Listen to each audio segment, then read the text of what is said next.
Hello viewers, இந்த வீடியோவில் நம்ம பார்க்க போகிறது வெங்காயம் தக்காளி சட்னி எப்படி செய்யறதுன்னு. இதுக்கு தேவையான பொருட்கள் 2 பெரிய வெங்காயம், 3 தக்காளி, ஒரு தேங்காய் பால், ஒரு பச்சை மிளகாய் எடுத்திருக்கேன், ஒரு காஞ்ச மிளகாயும் எடுத்திருக்கேன். அதுக்கப்புறம் அடுப்பத்தை வச்சு கடாயை வச்சு கடாய் சூடானதுக்கப்புறம் 2 ஸ்பூன் எண்ணெய் ஊற்றி கடுகு, மிளகு, ஜீரகம் இதெல்லாம் ஆட் பண்ணியாச்சு. இதுக்கப்புறமா கட் பண்ணி வச்சுருக்க பெரிய வெங்காயத்தை நம்ம ஆட் பண்ண போகிறோம். பொரிஞ்சதுக்கப்புறமா பெரிய வெங்காயம் ஆட் பண்ணியாச்சு. இது நல்லா வணக்கணும். இது தேவைப்பட்ட உப்பு போட்டோம்னா சீக்கிரமாக வணங்கிடும்.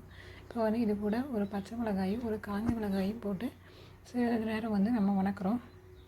இது வணங்கினதுக்கப்புறம் இது கூட இஞ்சி பூண்டு பேஸ்ட் நம்ம ஆட் பண்ண போகிறேன். 1 ஸ்பூன் இஞ்சி பூண்டு பேஸ்ட் ஆட் பண்ணுறேன். இதை ஆட் பண்ணி நல்லா வணக்கணும். இதுவும் அடி பிடிக்குங்கிறதுக்காக சிறிதளவு தண்ணி ஊற்றி நம்ம கொஞ்சம் நேரம் வணக்கணும். அப்படின்னா பச்சை வாசனை போயிடும். தேவைப்பட்டால் எண்ணெய் கொஞ்சம் ஆட் பண்ணிக்கலாம். அப்போ அடி பிடிக்காமல் இருக்கும். இதுக்கப்புறமா தக்காளியை நீள்வாக்கில் கட் பண்ணி இதை கூட ஆட் பண்ணி நல்லா வணக்குறோம் மூடி வச்சு.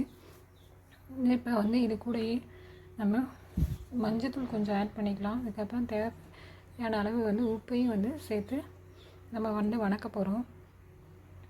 அப்போ சீக்கிரமாக தக்காளி வணங்கும். இது கூட இப்போ நம்ம கொஞ்சம் கருவேப்பிலை தூள் ஆட் பண்ண போகிறேன். இது வீட்டிலையே பொடி பண்ணி வச்சுருக்கேன் நான். இதை ஆட் பண்ணுறதன் மூலயமா நமக்கு ஹெல்த் கன்சர்னுக்காக தான் இதில் நிறைய இன்க்ரீடியன்ட்ஸ் ஆட் பண்ணியிருக்கேன். மிளகு, ஜீரகம், இஞ்சி பூண்டு பேஸ்ட்டு, கருவேப்பிலை இது எல்லாமே கோல்டுக்கு நல்லதுங்கிறதுனால ஆட் பண்ணியிருக்கேன்.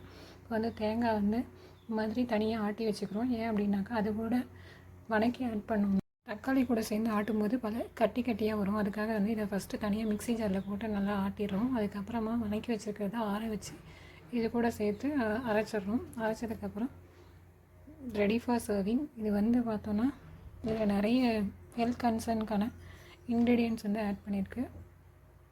இது சின்னவங்கலேருந்து பெரியவங்க வரைக்கும் டேஸ்ட் பண்ணி சாப்பிட்டாங்க. இட்லி, தோசைக்கு நல்லா இருந்துச்சு. நீங்களும் இந்த மெத்தடை ஒன் டைம் ட்ரை பண்ணி பாருங்கள். உணவே மருந்துங்கிற ஹெல்த் கான்செப்டில் இந்த சட்னி ரெடி பண்ணியிருக்கேன். தேங்க்ஸ் ஃபார் வாட்சிங்.